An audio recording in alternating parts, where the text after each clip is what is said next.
Boa noite, Angelina. Tudo bem? Tudo, boa noite. O áudio tá bom, Tá né? bom. Seja Tá bem-vinda, certo. né? Mais um dia aqui com a gente. É um prazer receber você. Gostaria de dizer a todos, pessoal, que na quarta-feira nós tivemos um problema de conexão. Acho que a casa de todo mundo tá assim, né? Tendo muita queda de energia e as internets não estão conseguindo, né, lidar com esse problema. Então, na quarta-feira a gente teve um problema com a queda, e a queda não foi no palestrante, foi aqui comigo. E eu não consegui, quando retornou, eu não consegui abrir novamente para gravar o ao vivo. O Instagram não aceitava, não sei explicar por que aconteceu, já é a segunda vez que acontece isso em palestra com a gente. Então eu peço desculpas, né, a todos que estavam acompanhando a gente aqui por conta dessa queda. Tá bom? Espero que hoje a gente não tenha esse problema. De qualquer forma, já tentei me precaver aqui de todas as formas, para caso a internet tenha queda, tá bom? E para a gente esperar todo mundo entrar, nós vamos ler uma parte do Evangelho aqui aberta ao acaso, intitulada Instruções dos Espíritos, a verdadeira propriedade. O homem simplesmente possui de seu o que pode levar deste mundo. O que ele encontra ao chegar e o que ele deixa ao partir, usufrui segundo a permanência na terra. Mas, já que é forçado a abandonar o que possui, apenas tem o usufruto e não a posse real. O que é então que ele possui? Nada do que se destina ao uso do corpo, e tudo o que se refere ao uso da alma, a inteligência, os conhecimentos, as qualidades morais. É isso que ele traz e é isso que ele leva consigo. O que ninguém tem o poder de tirar-lhe, o que lhe servirá muito mais no outro mundo do que neste. Dele depende ser mais rico na sua partida do que na sua chegada, pois o que ele tiver conquistado no bem depende da sua posição futura. Quando um homem vai a um país longínquo, arruma sua bagagem com objetos que usará naquele país, mas não se sobrecarrega com coisas que lhe seriam inúteis. Fazei, pois, o mesmo em relação à vida futura, abastecendo-vos de tudo o que poderá vos servir.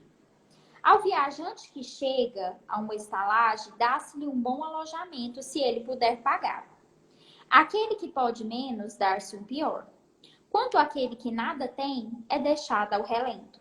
Assim ocorre com o homem quando chega ao mundo dos espíritos. Sua colocação está subordinada às suas posses, mas não é com ouro que ele selda seu compromisso. Não lhe será perguntado quanto possuístes na terra, que função ocupastes, se era príncipe ou operário. Mas lhe será perguntado: o que trazes? Não será computado o seu valor de bens, nem de seus títulos, mas a soma de suas virtudes. Sendo assim, o operário pode ser mais rico do que o príncipe. Em vão, alegará que antes de sua partida pagou em ouro a sua entrada no céu. A isto lhes responderão: os lugares não se compram aqui, eles são ganhos pelo bem que se faz. Com a moeda terrestre podeis comprar terras, casas, palácios. Aqui tudo se paga com as qualidades do coração. Sois ricos dessas qualidades? Sede bem-vindos, ide ao primeiro lugar no qual todas as venturas vos esperam. Sois pobre? Ide ao último, onde sereis tratado em razão de vossas posses. E é com essa mensagem que nós convidamos a todos que se encontram conosco a elevar os seus corações, a elevar as suas mentes ao Mestre. Pai, de amor e infinita bondade, nos encontramos reunidos em Teu nome e pedimos, Mestre, o amparo da espiritualidade amiga para a realização de mais uma palestra virtual. Que, com esta palestra, nós possamos aprender um pouco mais dos teus ensinamentos, nós possamos elevar os nossos corações ao alto, nós possamos sentir a vibração salutar e benfeitora da espiritualidade a nos envolver e a nos amparar. Com a certeza de Tua presença, Senhor, iniciamos mais uma palestra na noite de hoje. Que assim seja. Angelina, deixamos a palavra com você. Obrigada, Amanda, mais uma vez. E, assim, se cair a internet, eu ainda sou meio, assim, analfabeta. Qualquer coisa, vocês me acudam aí, Pode tá bom? deixar. Então, hoje nós vamos falar um pouquinho sobre o capítulo 3 do Evangelho, que trata-se há muitas moradas na casa de meu pai. Então, quando Jesus disse, não se turbe o vosso coração, credes em Deus, credes também em mim. Há muitas moradas na casa de meu pai. Se assim não fosse, já eu vos teria dito, pois me vou para vos preparar um lugar. Depois que me tenha ido, que vos houver preparado o lugar, voltarei e vos retirarei para mim, a fim de que onde eu estiver, também vós aí estejais. Então, São João, capítulo 14, versículo 1 a 3. Então, diz que a casa do Pai é o universo. E aí nós vamos lá entender o que nós aprendemos, né, na escola sobre o universo. Então, a gente vai pegar o conceito de universo. Então, seria o conjunto de todos os astros, com tudo que neles existe, o conjunto de todas as coisas que existem, o meio, o mundo em que se vive, ou é tudo que existe fisicamente, a soma do espaço, do tempo e as mais variadas formas de matéria. Ou seja, a gente entende que o universo, então, seria o macro, né? Seria aquilo que realmente abarca tudo. E todo mundo que me conhece sabe muito que eu gosto muito do Mário Cortella, quando ele faz essa questão mesmo de enquadrar o ser humano no universo através de um videozinho que ele tem na internet, que chama assim o vice-treco do subtroço. Então, acho muito interessante, eu usei muito nas minhas aulas de ciência e gosto sempre de colocar também nas palestras. Então, lá, o Mário Cortella ele diz assim, que nós fazemos parte de um universo.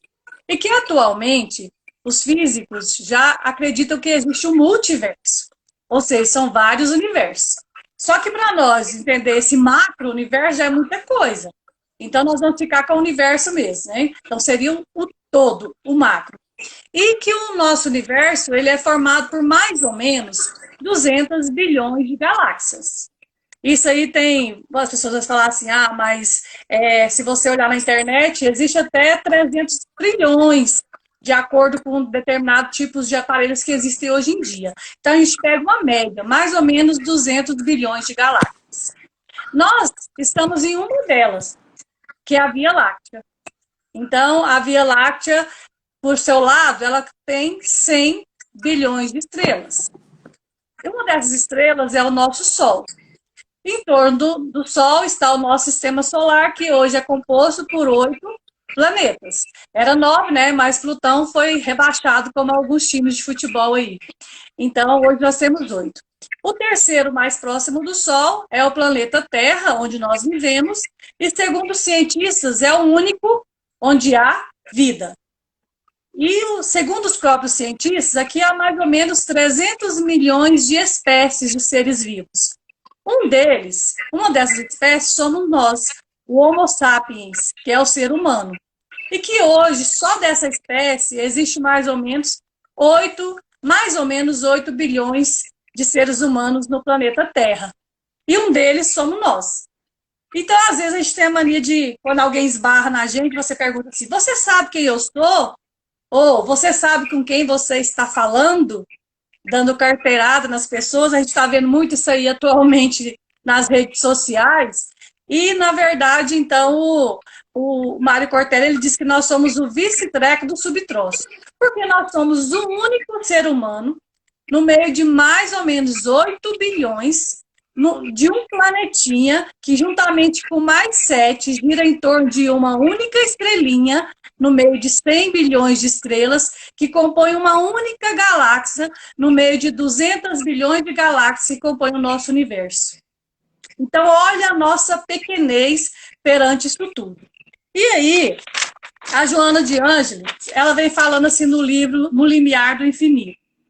Cálculos muito pessimistas, examinando o Sol, que é uma estrela envelhecida de quinta grandeza, a sustentar hoje os planetas conhecidos e que os mantém com a sua energia, fazem crer que nesse universo de sóis mais poderoso, se lhes fossem dados 2 planetas apenas para cada um, nós teríamos 200 bilhões em movimentação na nossa galáxia. E aí ela fala, só com um cálculo muito pessimista, atribuindo-se probabilidade à hipótese de somente 1% deles tivesse condições e idades correspondentes à Terra, teríamos 2 bilhões de planetas com características da Terra. E mais pessimista ainda, dando-se a possibilidade remotíssima de que apenas um deles tivesse condições de vida semelhante a nós, nós seríamos mais ou menos cerca de 20 milhões de planetas igual ao planeta Terra. E aí, né, o Mário Cortella, ele fala assim, se a gente for imaginar Deus como um empresário, a gente colocaria que ele não teria calculado aí o custo-benefício, porque ele fazia tanto de coisa, bilhões e bilhões, para um planeta só ter vida, realmente ele seria um péssimo empresário.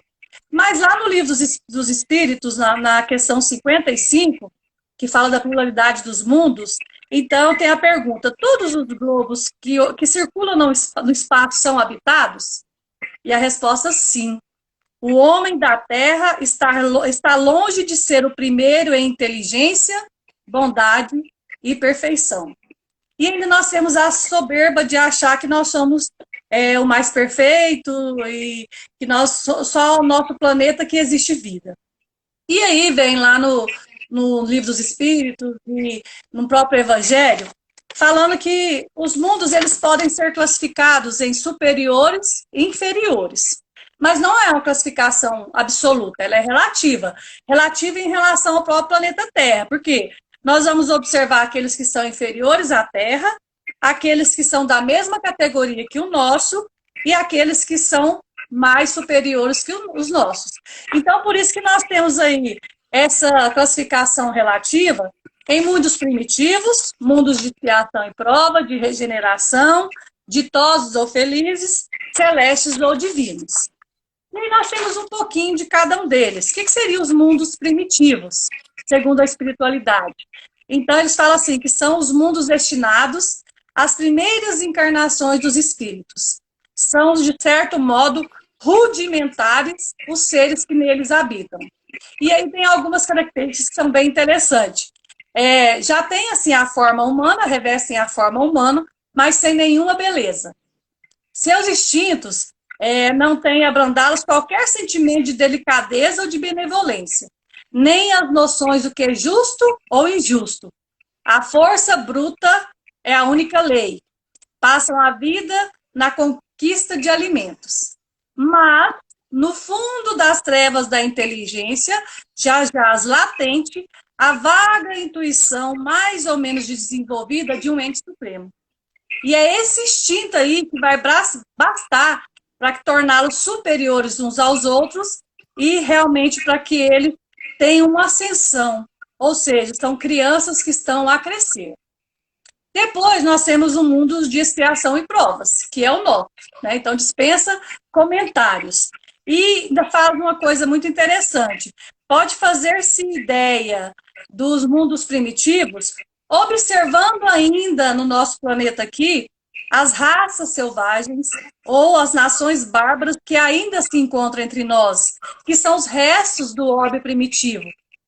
E, segundo nos relata Santo Agostinho, em se referindo à Terra, ele fala, no vosso precisais do mal para sentires o bem, da noite para admirardes a luz, da doença para apreciardes a saúde. Então, a característica do nosso planeta de expiação e prova.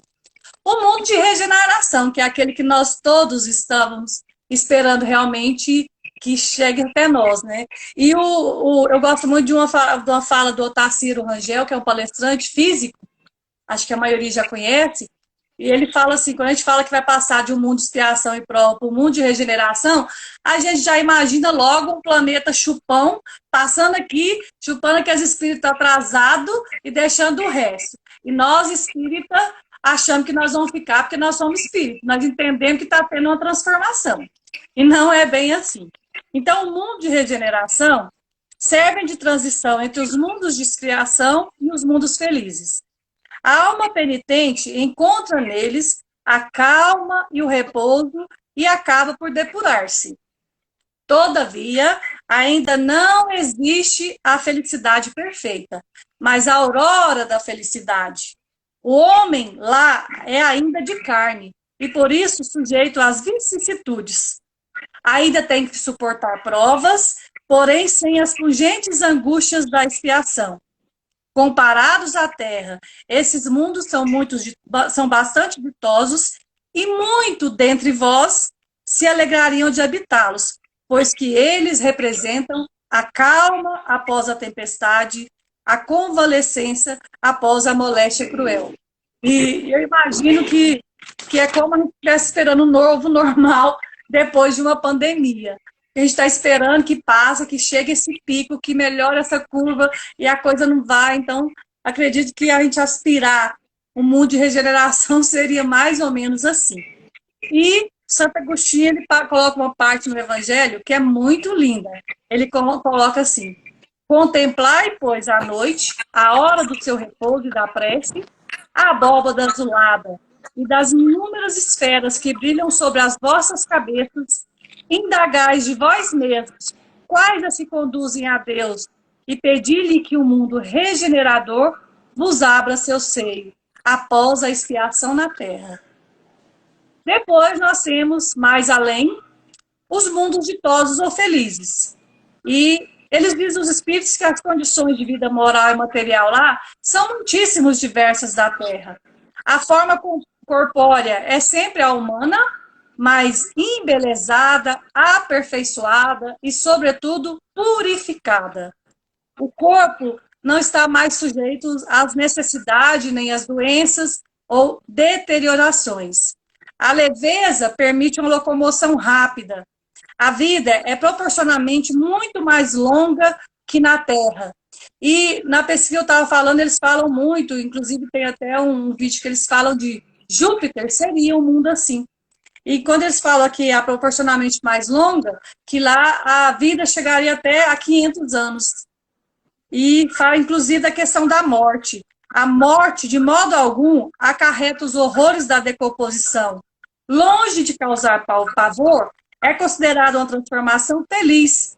Por isso que lá não existe a dúvida sobre o porvir.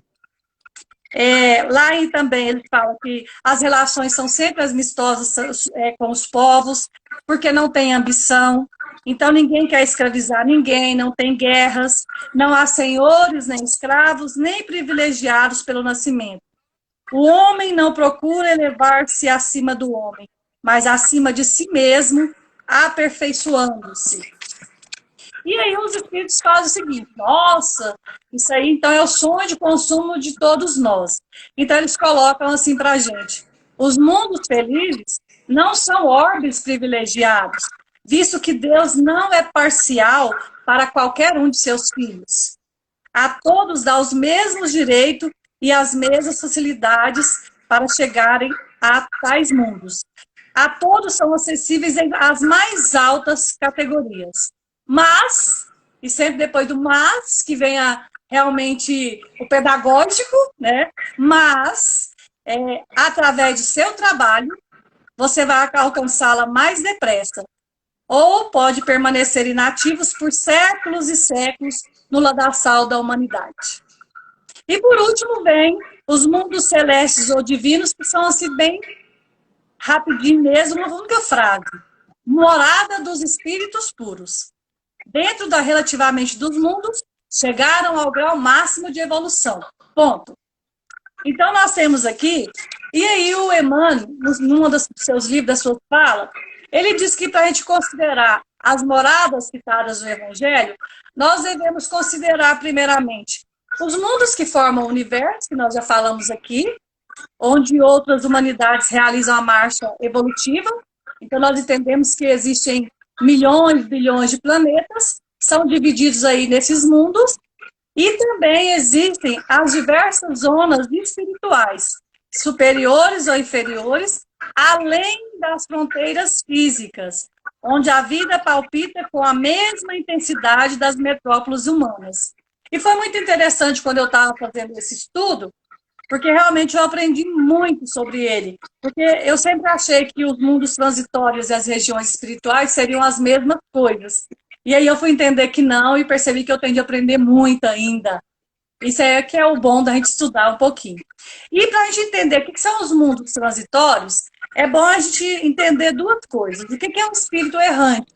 Para não ter entender que a gente vai perceber que é um espírito que está no erro? Não. Espírito errante, dentro dos livros espíritas, é aquele que se encontra na reticidade, é o desencarnado, que está à espera lá para reencarnar. Então, quando a gente falar de espírito errante aqui, são aqueles que estão desencarnados. E aí vem falar que os mundos transitórios são mundos que servem de estações ou pontos de repouso aos espíritos desencarnados. Sendo que a própria Terra, durante a sua formação, ela já tenha sido um mundo transitório. Porque eles não são habitados por seres corpóreos. Porque a superfície deles ainda é estéril. Então, realmente, ali é um local mesmo só de esperar para que seja realmente encarnado. E que os mundos transitórios fazem parte dos corpos celestes espalhados pelo universo. Ele pode ser um planeta, pode um satélite ou algo similar. Inclusive, eles falam muito que a questão da Lua, né, de ser isso aí um mundo transitório. Alguns autores falam sobre isso. E depois a gente vai falar sobre as regiões ou esferas espirituais. Então, elas dizem assim, ó, vizinhas da crosta da Terra, no plano extrafísico, existem regiões que caracterizam desde simples postos a verdadeiras cidades espirituais. Essas regiões dividem-se gradativamente em lugares de sofrimento e ignorância, até aqueles onde o espírito, estado de maior entendimento, é feliz. E aí ele cita alguns exemplos aqui. Por exemplo, lá no livro Nosso Lar, que na série dos livros de André Luiz, ele fala muito sobre essas regiões diferenciadas. Então, no livro Libertação mesmo, ele fala lá quando ele descreve, quando ele vai visitar um vasto domínio das trevas. Então, ele descreve aquele ambiente rústico, escuro, horrível. E no livro Voltei, do irmão Jacob, já é o contrário. Ele já fala sobre uma colônia espiritual que é situada em esferas mais elevadas. E aí ele já fala que a estrada que a gente percorria era cheia de flores. Então, através dos espíritos, a gente sabe realmente como é que são esses poços ou essas cidades espirituais. E no livro Cidade do Além, no capítulo 4, eles falam assim que, concluindo, dizendo que os mundos transitórios fazem parte, pode ter um planeta, um satélite ou algo similar. E as regiões espirituais, que são chamadas também de zonas, colônias ou esferas, correspondem à coletividade de desencarnados existentes nos planos dos espíritos. E aí eles falam assim que a Terra seria como se fosse uma cebola quando a gente corta, que tem várias esferas. E aí eles falam na Cidade do Além sobre essa esfera. A primeira seria um umbral grosso, umbral médio, umbral superior, onde estaria inclusive o nosso lar. Depois o quarto estaria a região da arte, da cultura e da ciência. No quinto estaria a região do amor fraterno universal. No sexto estaria a diretrizes do planeta. E no sétimo estaria a abóbada estelar. Aí, assim, é muito curioso esse tipo de coisa, porque a gente fica curioso para entender cada um deles. E aí eu fui procurar mais além e eu encontrei um livro, que eu vou falar desde já, que eu não li ainda, mas eu fiquei muito curiosa, inclusive já anotei ali, que é um que eu preciso comprar para me entender um pouquinho mais sobre isso, que chama-se As Sete Esferas da Terra, que é da editora FEB, de Mário Frigeri. Então, lá ele fala que nós temos uma divisão espiritual também em 7 dimensões. Mas aí ele já fala essas dimensões, explicando o que é cada uma delas, rapidamente aqui. Então, primeiro seria o abismo. E ele fala que essa dimensão é a menos pura do mundo espiritual. Ali os sofrimentos são inenarráveis. é destinado a espíritos extremamente endividados, e nessa dimensão estaria localizado, inclusive, o Vale dos Suicidas. E ele coloca assim, seu aspecto físico é de montanhas muito altas, escuridão quase total, animais estranhos, etc. E ali estariam os suicidas, os avarentos, os corruptos da sociedade, os altos assassinos, os viciados de todas as matizes, os viciados em sexo. Depois ele fala que a segunda esfera seria as trevas. E ele diz assim, não há muita informação sobre as trevas. Sabe que é uma região completamente na escuridão e que os espíritos que estão ali são de mais baixas vibrações possíveis. Todos se contentam em fazer o mal.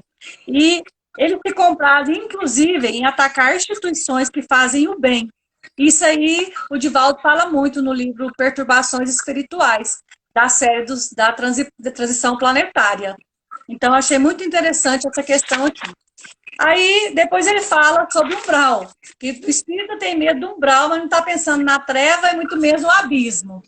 Então, nós temos de começar a refletir que nós estamos achando que o umbral é o pior, ainda tem coisa pior ainda. Então, o umbral seria a região mais próxima à crosta terrestre, pertinho de nós, o pezinho da gente. E, geralmente, o espírito tem aí uma estadia passageira. São espíritos que andaram errados quando encarnados e se adentram ao umbral para esgotamentos dos resíduos mentais negativos. Aí diz, olha que interessante, toda a população da Terra tiveram, tem ou terão uma passagem pelo umbral. E então eles falam assim, que os espíritos superiores retiram levas e levas de espíritos umbralinos e levas colônias espirituais. A gente viu muito isso aí nos filmes, principalmente no filme Nosso Lar. E para ser socorrido, o que precisamos? Arrependimento sincero e vontade firme de melhorar. Depois nós temos as zonas terrestres, que é o lugar onde nós estamos aqui. Nós vamos falar mais na frente, que a gente pode fazer desse lugar aqui, desse momento, dessa nossa morada, o verdadeiro céu ou o inferno. E depois nós temos as zonas de transição, que seriam realmente as colônias e os postos espirituais situados aqui no nosso planeta. Inclusive, eles falam assim, ó, na maioria dos centros espíritas, também existem postos de socorro, onde esses irmãos necessitados recebem os primeiros tratamentos. Então, a importância do nosso centro espírita. E que existem muitas e muitas colônias espirituais por todo o mundo. E quando a gente vai pesquisar, existe até próximas aqui, entre Piracanjuba, Ipameri, Caldas Novas, existe uma colônia espiritual. Mas existe aquelas muito conhecidas, como é o Nosso Lar, como é a Alvorada Nova, a Mansão da Paz, o Abacateiro, a Redenção e muitas outras. Depois teriam as zonas superiores, onde já começa a melhorar, então, a elevação moral dos espíritos e que eles, então, estariam trabalhando para o nosso melhoramento. E, por último, a sétima esfera, as esferas resplandecentes, que realmente são aqueles cooperadores diretos de Deus e que já poderiam estar em mundos evoluídos, se eles quisessem, mas eles estão aqui porque eles estão ajudando a organizar o nosso mundo. Então, aqui nós percebemos, segundo a palavra lá do Emmanuel, que nós temos, então, os mundos, né? Depois nós temos esses mundos transitórios e as regiões. E, por último, nós temos o que nós falamos que são os vários departamentos da mente, onde se demoram pensamentos e reações, dramas e tragédias, anseios e realidade do espírito. E nessa parte aqui, seriam os níveis ou graus evolutivos de cada espírito. Como é muita coisa para ser falada, não dá para a gente falar sobre os espíritos de primeira ordem, segunda ordem, terceira ordem, que ficaria muito cansativo, e é lógico que isso aqui daria várias palestras. Então, só deixo aqui a nível de pesquisa, que eles estão falando basicamente sobre as diferentes ordens de espíritos, que é aquela escala espírita que nós temos, e que fala assim, ó, por meio do nosso estado de espírito, podemos atingir o céu ou o inferno. Então, é quando realmente joga a responsabilidade da morada para nós mesmos. É a nossa morada, somos nós. Então, Por exemplo, alegria, felicidade, gratidão, otimismo, perdão, seria então aquilo que nos levaria para uma morada realmente no céu. E raiva, orgulho, vaidade, ódio, angústia, inveja seria o nosso inferno. Então fala que não são moradas físicas, são as nossas moradas mentais e espirituais. E aí, numa reportagem da TV Mundo Maior, fala o seguinte: nós somos os responsáveis por manter o equilíbrio físico-mental. E como nós percebermos se nós não estamos equilibrados, se nós estamos em instabilidade emocional? Achei interessante que eles citaram duas coisinhas básicas. Quando todos que estão à sua volta se tornam um alvo para o seu estresse, puxão de orelha, né? Porque de vez em quando a gente levanta mordendo até na nossa sombra. E quando o isolamento em montanhas parece uma boa opção. Observando essas duas coisas aí, se realmente todos estão virando um alvo meu estresse, ou se eu estou pensando em fazer um trono lá no morro, como tem o nome de um livro, o Trono no Morro, quero morar lá no meio das montanhas, sinal de que eu não estou muito estável. Então, os espíritos falam que o pensamento é uma forma criadora. E é ele que vai unir ou nos distanciar de Deus. Então, nós temos de tomar esse cuidado com os nossos pensamentos. E, inclusive, ele fala assim, quando a gente assiste filme de terror, nós ficamos um pouco perturbados. Isso aí causa uma instabilidade. Então, que, geralmente, se não é que a gente está falando que é proibido, porque o Espiritismo não proíbe nada, mas está nos ensinando que é uma forma de perturbação. Que o caso, quando a gente está com muita raiva, e aí depois dá aquela dor de cabeça. Então, realmente, porque o pensamento é essa força criadora aí. E quando a gente assiste um filme bom, ou uma palestra boa, a gente fica zen, bem calminho, bem, nossa, que beleza, né? Então, realmente, é porque o nosso pensamento é capaz de fazer isso aí conosco. E o Leon Denis, que eu fiquei fã depois que eu li o livro dele, O Problema do Ser, Destino e da Dor, ele diz assim, ó, a alma humana percorre seu caminho e envolta numa atmosfera radiosa ou sombria, povoada pelas criações de seu pensamento, é seu, não é de ninguém, não tem ninguém te perturbando, olha aí. E ali está, na vida do espaço, sua glória ou a sua vergonha. Então, nós temos de observar, geralmente, o orai e vigiai. Porque muitas pessoas falam assim, os maus pensamentos passam pela nossa cabeça. E o ditado diz que a gente não pode deixar fazer ninho. Ou, parafraseando a nossa palestra de hoje, não pode deixar fazer morada. Porque senão realmente nós vamos ficar desequilibrados. E aí tem uma pergunta muito interessante. Hoje a Terra é o mundo no qual você vive. Mas qual é o mundo que vive dentro de você? Então, seria uma pergunta assim, para a gente repetir. Hoje a Terra é o mundo no qual você vive. Mas qual é o mundo que vive dentro de você?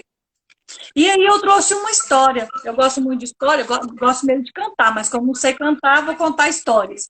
Lendo, tá? Peço desculpas aí. Então, é a história de um pão.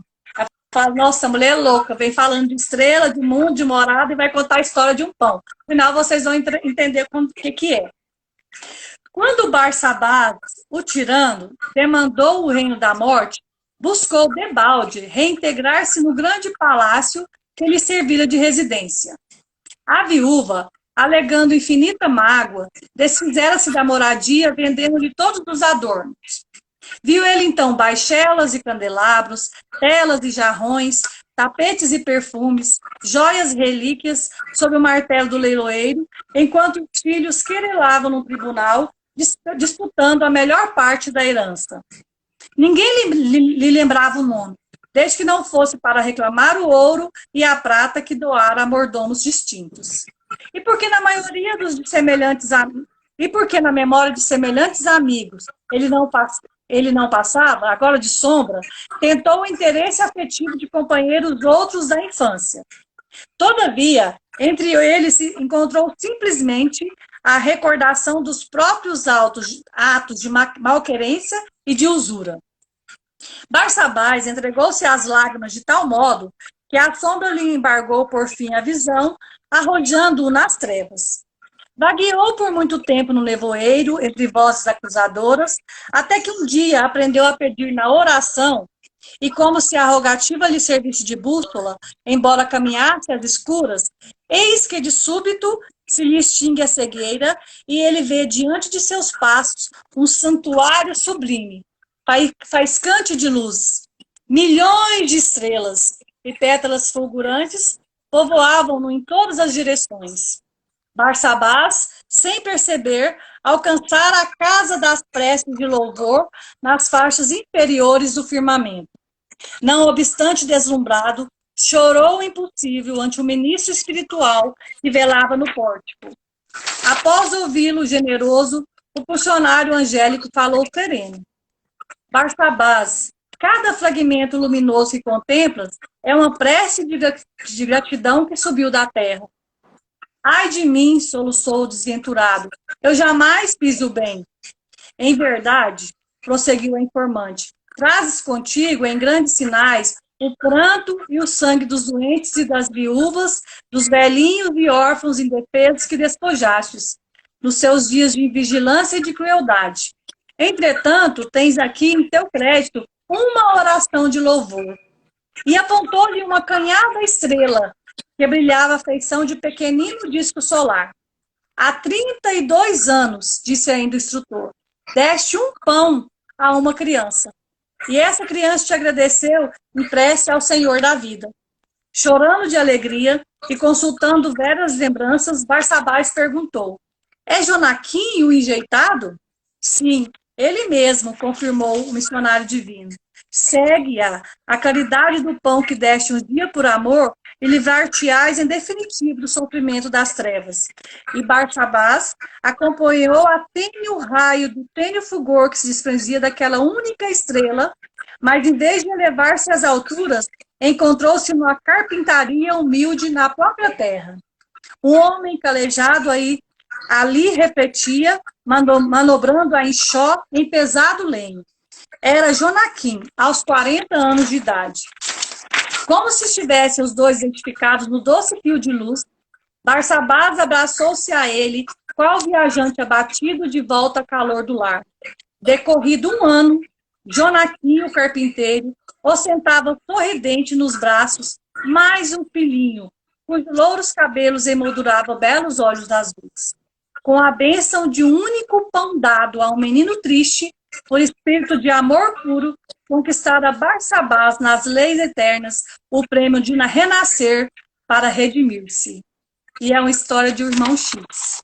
Então, o próprio Emmanuel, ele diz assim para a gente, que nós temos no espaço incomensuráveis mundos, moradas. São mundos berços e mundos experiências, são mundos universidades e mundos templos, são mundos oficinas e mundos reformatórios, mundos hospitais e mundos prisões, mas cada um de nós é responsável para realmente fazer a sua morada, construir a sua morada. E, como diz aqui no próprio Evangelho, nós, cada espírito, ele vai em direção da luz, porque da luz nós somos gerados, e todos seguiremos para a luz, porque a luz é geradora do nosso próprio Pai. Então, sempre Jesus disse, né, que nós somos estrelas e que nós devemos fazer brilhar a nossa própria luz. Que nós tenhamos aí não só um único pão, uma única estrelinha acanhada, quando nós realmente precisarmos de ver o que nós fizemos de bom, ou que os nossos pensamentos cheguem até lá e digam, né, o que você fez. E lembrando sempre da pergunta, se hoje a Terra é o mundo no qual você vive, qual é o mundo que vive dentro de você? Que nós possamos realmente ter as melhores moradas. E que Deus nos abençoe. Agradecemos a palestra, Angelina, e buscamos, né, pensar um pouco, refletir na leitura do Evangelho, que nós abrimos de forma aleatória, né? Achamos que é de forma aleatória, mas que veio nos trazer justamente isso, né? O que estamos levando? Porque o que nós estamos levando nosso é que vai nos conduzir a esses mundos, né? A esses diversos mundos. Então, é aquilo que a gente tem de nosso, que ninguém tira de nós, que vai nos conduzir a esses mundos, né? No qual estamos sujeitos a estar presentes. E nesse momento, nós convidamos a todos para realizar conosco as mentalizações para a nossa prece final, pedindo ainda a espiritualidade que se faça presente, que esteja presente nos trabalhos que serão realizados após a nossa palestra, dirigidos pelo Emiromar, que são os nossos trabalhos da casa de ajuda a todos aqueles que nos procuram. Pai de amor e infinita bondade, agradecidos estamos por mais uma oportunidade de conhecer as tuas palavras, de conhecer os teus ensinamentos. Rogamos, Mestre, que a espiritualidade amiga se faça presente em cada lar, que a espiritualidade possa conceder a fluidificação das águas àqueles que acharem necessário e que possa nos acompanhar nos trabalhos seguidos da casa. Pai amado, te agradecemos pela oportunidade da reencarnação. Te agradecemos pela oportunidade do aprendizado, pela oportunidade de caminhar muitas vezes com aqueles a quem ferimos, com quem temos débitos. Pai amado, te pedimos ainda em especial pelo nosso planeta Terra. Olhai por ele, olhai por todos aqueles que se encontram neste planeta em sofrimento, em readaptação. Pai, ensina-nos com tua paciência a sermos mais humildes, a realizarmos aquilo que a nossa consciência nos pede, a nos colocarmos aos teus pés, confiando em ti e na tua presença e tendo fé de que tudo que nos ocorre é para o nosso melhoramento e adiantamento espiritual. Assim, com essa prece, encerramos mais uma atividade na noite de hoje. Que assim seja. Agradecemos a todos, agradecemos a você, Angelina, novamente, e convidamos a todos para estar conosco na quarta-feira, às 7h20. Muito obrigada. Obrigada a vocês. Tchau.